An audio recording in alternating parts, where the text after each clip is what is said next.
એક કડી મને મારી જ લખેલી છે, આપણે સાંભળીએ છીએ કે હીર આહીર કેરું હુનર હજાર જેણે, હીર આહીર કેરા હુનર હજાર જેણે, દાનના દરિયા રે લાવ્યા રે નાખીરો તમે પરિયાને પોઢાવ્યા.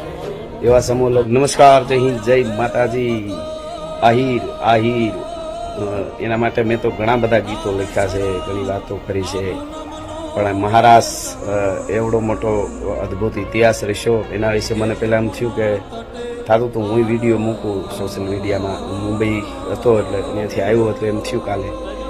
પછી એમ થયું કોઈ પેજ કે કોઈ એવું મોટું બાકી નહોતું કે જેમાં એ વિડીયો નહોતો, તો મેં કીધું બધે બહુ મૂક્યો છે તો મારે શું કરું. પછી એમ થયું હું બોલીને કંઈક વિડીયો નાખું, કારણ કે પણ આજ કૃષ્ણને પોરાયો, આજે દ્વારકાવાળાને પોરાયો, અને કણે કણમાં દ્વારકાની ધરતીમાં એને ગોકુળનો જે રાસ હતો એ રાસની યાદી કરાવી. વર્ષો પછી કૃષ્ણ કેટલા રાજી થયા છે, જેના ફળિયામાં મેં, જેની જોકમાં, જેના ફળિયામાં, જેની ગાયું હારે કણે કણમાં ઉગાડા પાગે ફેર્યો છું. એ આહિર કુળના દીકરીઓ જ્યારે આવડો મહારાસ લે તેથી એ રાસના ઠેહે ઠેહે કૃષ્ણ કનૈયાને આનંદના ઉમળકા દ્વારકાવાળાને આવતા હશે.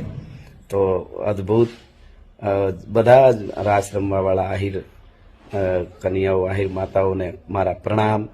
આયોજકોને ખરેખર કહું કે અદ્ભુત ઇતિહાસ, સનાતન ધર્મમાં આવી કંઈક ઘટના બને છે એ દ્વારકાવાળે જ કરેવું હોય એ સાબિત થાય છે. બાકી તાકાત નથી કોઈ એક જણાને, કોઈને કાંઈ થાય નહીં, હજારો નહીં પણ લાખો માણસો, લાખો આહિરો ભેગા થાય અને આટલા આનંદથી આ પ્રસંગ સંપૂર્ણ પૂરો થાય.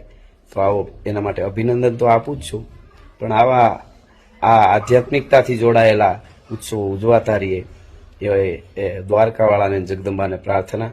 ખૂબ રાજીપો વ્યક્ત કરું છું. આનંદ આવ્યો.